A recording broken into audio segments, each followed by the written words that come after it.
Dicen que la noche guarda secretos que solo se revelan a quienes se mueven después del anochecer. Si alguna vez has hecho un viaje de madrugada, sabrás esa sensación la carretera se vuelve otra cosa. Las farolas, sí, ispasí, han y los ruidos cotidianos se vuelven ecos. Te voy a contar dos historias que empiezan como cualquier desplazamiento nocturno y terminan con algo que ninguno de los protagonistas pudo explicar del todo. Me llamo Ana y soy la voz que recoge estas historias. No soy ninguna experta. Solo alguien que escucha y transmite. Lo que vas a oír son relatos reales que recibimos en el canal Han Dos Viajes Nocturnos. 2 noches en las que la oscuridad dejó marcas que todavía siguen ahí. Si te gustan estos relatos, suscríbete y activa las notificaciones para no perderte más historias reales como estas. Vivíamos en una casa pequeña, en la casa de los padres al principio, y luego mi marido y yo nos mudamos a un cuartito en una colonia de calles de tierra. Era uno de esos barrios donde todo se sabe, donde la vida social gira en torno a la iglesia y a la puerta de la casa de los vecinos.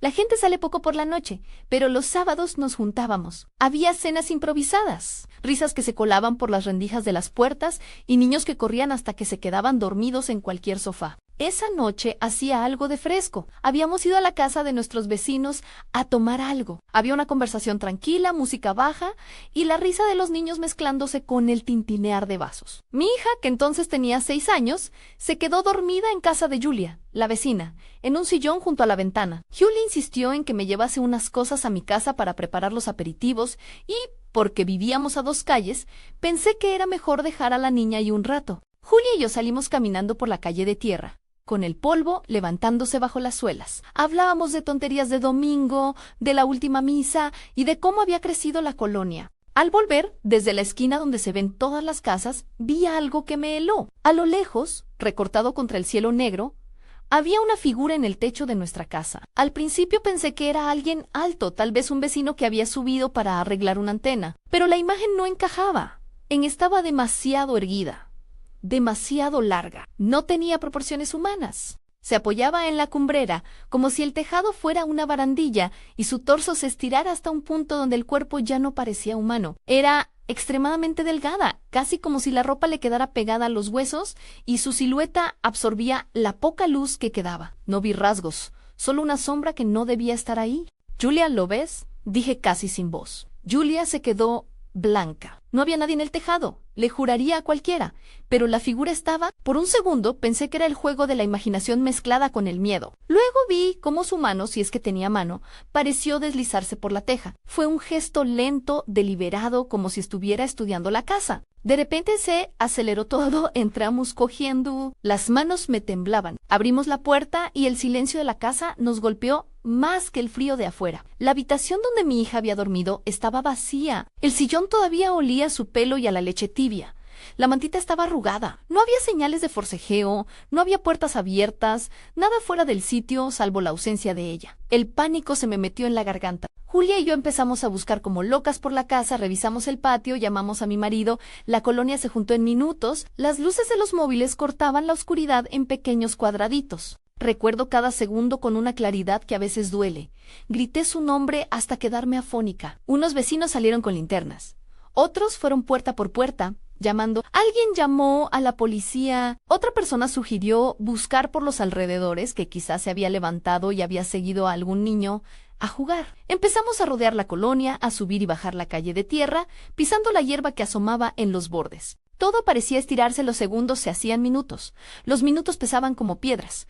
La patrulla llegó. Me acuerdo de la torreta encendida y del sonido seco de la ambulancia que no llegó, pero que nos dejó esa sensación por fin, ayuda de algún tipo. Nos ordenaron mantener la calma, que alguien se quedara en la casa por si ella regresaba. Yo no podía quedarme quieta. Salí otra vez, me uní a una búsqueda organizada por la policía que se extendió hacia las afueras, hacia el camino que llevaba a Vallecitos. La idea de que alguien, cualquier persona, hubiera tomado a mi hija con violencia me recorría la sangre. Todavía siento el sabor metálico del miedo. Y entonces, después de horas que se me hicieron eternas, vino la llamada. Una de las patrullas que había salido hacia la carretera nos dijo que habían encontrado a una niña que estaba sentada en el capó de una patrulla con las manos manchadas de polvo, con un tetrabric de leche abierto y unas galletas a un lado.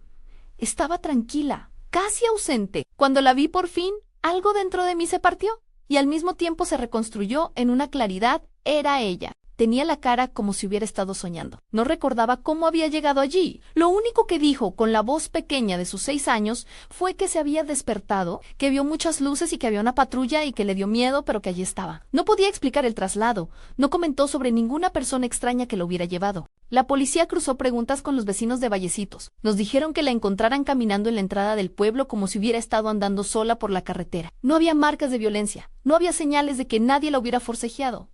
Para los que vivimos esa noche, eso no fue consuelo. Fue, en todo caso, otro misterio. Lo que sí quedó grabado en mí fue esa imagen del tejado. Muchas noches despierto y la veo recargada, blanca contra el cielo negro. Los contornos tan desproporcionados que mi cerebro no puede poner etiquetas. A veces intento racionalizar a un mantenimiento, un vecino bromista, la fatiga, pero la memoria es traicionera y cuando cierro los ojos, vuelvo a esa sombra. Julia también la vio. Mi marido no sé si lo admitió de inmediato, pero también, y a día de hoy, cuando cruzo la casa en medio de la noche y miro hacia el tejado, mi pecho se aprieta un poco. Pasaron semanas antes de que mi hija volviera a dormir sin despertarse de golpe. Meses antes de que yo pudiera mirar una patrulla sin sentir una mezcla de gratitud y vértigo. Nadie nos explicó cómo apareció en Vallecitos ni quién la llevó hasta allí. La policía recogió evidencias, hizo su trabajo. Nos dijeron que a veces los niños se alejan en sueños, que la gente a veces recoge a otros por buen corazón y los acompañan todo posible. Todo insuficiente. Lo que aprendí fue simple y brutal: a la noche vuelve vulnerable cualquier desplazamiento, por corto que sea. Y que, en la oscuridad,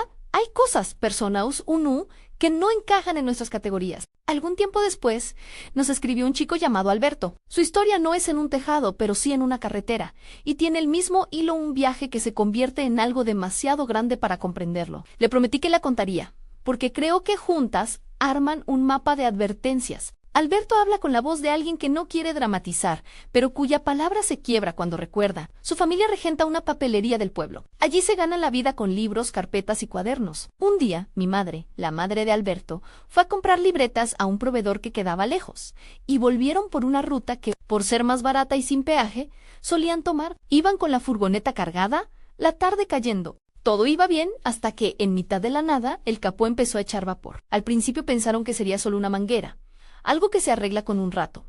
Aparcaron en el arcén de tierra. La luz de la tarde se iba apagando y la carretera quedaba más vacía por segundos. Decidieron esperar. Abrieron el maletero, sacaron herramientas. El motor se quedó frío y la furgoneta hacía un sonido como de animal exhausto. Alberto recuerda que el silencio entonces cambió de textura. No era solo ausencia de coches. Era como si la maleza en los lados de la carretera respirara. Al principio se escucharon ramas. El roce de algo moviéndose entre los arbustos. Pensaron en animales. Pero entonces vieron ojos. Al principio fueron 1 o 2, pequeños reflejos entre la hierba. Luego, al enfocarlos con la linterna, aparecieron más, muchos más. A distintas alturas, algunos a ras del suelo, otros a la altura de una cabeza humana, y otros más arriba, entre las ramas, que no deberían sostener el peso de nada. Eran miradas negras que devolvían la luz de los faros. No parpadeaban. No eran de animal, pensó Alberto, porque la disposición y la serenidad con la que nos miraban no era la de un zorro curioso ni la de un perro asustado. Era como si algo estuviera evaluando. Después comenzó un canto, un murmullo que venía desde la masa boscosa. Al principio lo confundieron con algún tipo de radio lejana o con gente en una caseta, pero no era un tono sostenido, una especie de susurro que parecía rodear la furgoneta y moverse con ella. Alberto lo describe como una canción inacabada. Su madre cerró las puertas con llave. Él se quedó congelado, agarrando el asiento. La sensación de estar rodeados creció hasta convertirse en presión. Intentaron arrancar el vehículo, de nuevo falló.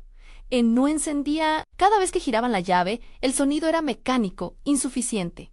Fue entonces cuando apareció una patrulla. No sé cuántas veces releo ese detalle. La llegada de una patrulla ha sido el hilo rojo en ambas historias. Este uniforme, esta torreta que corta la noche. La patrulla se detuvo detrás de ellos y el agente les hizo señales para que lo siguieran despacio. Cuando los faros de la patrulla se encendieron, la escena se volvió grotesca. Decenas de pares de ojos brillaron como si fueran lentejuelas esparcidas por la maleza. Se movían a distintas alturas. Algunos estaban quietos, otros parecían levantarse sobre tallos que no podían sostenerlos. El policía condujo con la torreta encendida lentamente hasta una gasolinera que estaba varios kilómetros más adelante. Allí, con la luz artificial del surtidor, pudieron observar mejor. El trabajador de la gasolinera, un hombre curtido que había nacido en la zona, los miró con gravedad. Les dijo que no debían pasar por ese tramo de noche. Les habló de historias que nadie sabe si creer de Koshiki.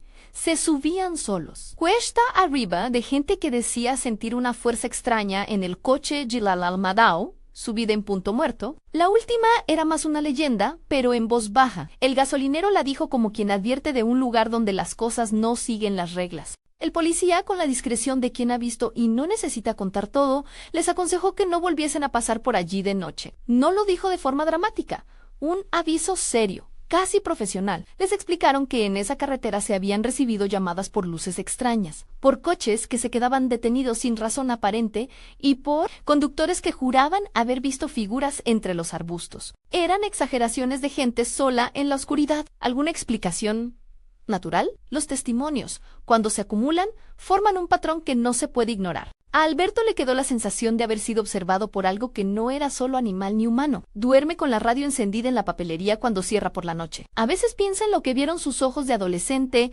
tantos reflejos en la maleza.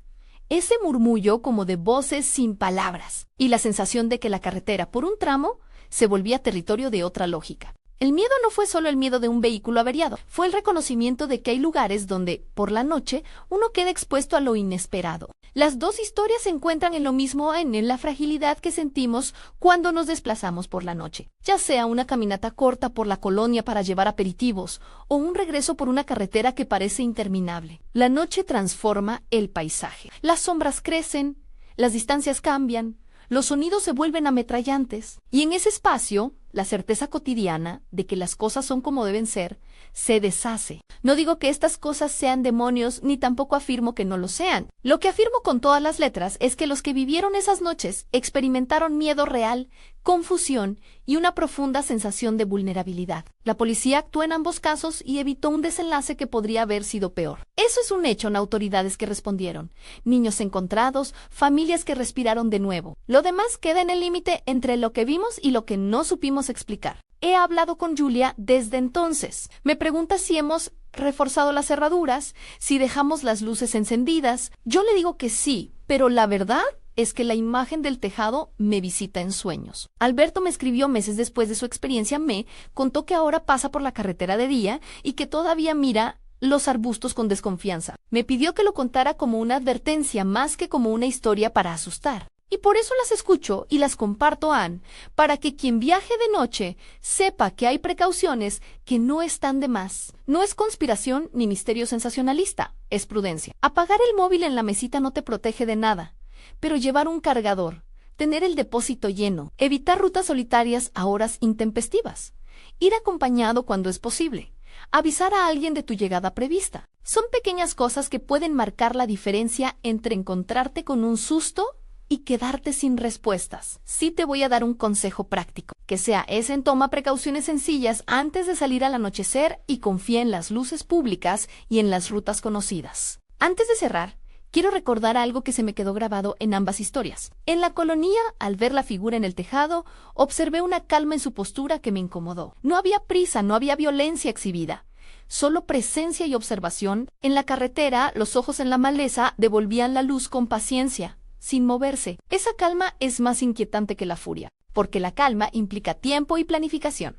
Y nosotros, con nuestros relojes y nuestras prisas, no solemos medir el tiempo de lo que no comprendemos. Si has vivido algo parecido, cuéntanos en los comentarios. Si te ha gustado el vídeo, comparte y suscríbete. Nos ayuda a seguir reuniendo relatos y a dar voz a quienes han pasado por cosas que nadie quiere enfrentar solo. Yo, cuando salgo de noche, miro el retrovisor más de lo que admito. No por paranoica, sino por recuerdo. Hay noches en las que me sorprende una sombra en el techo de una casa ajena o un brillo extraño en la maleza y, por un segundo, vuelvo a ser la mujer que buscaba a su niña en la oscuridad. Me persigue la sensación de que la noche aún guarda secretos y que a veces esas cosas que creímos dejar atrás solo esperan a que las miremos de nuevo. La próxima vez que hagas un viaje nocturno, mira la carretera, mira los arbustos, mira el tejado, no para alimentar el miedo, sino para aprender a convivir con él, porque la noche tiene memoria. Y a veces, desde lo alto de un tejado o entre la maleza, alguien o algo nos mira volver.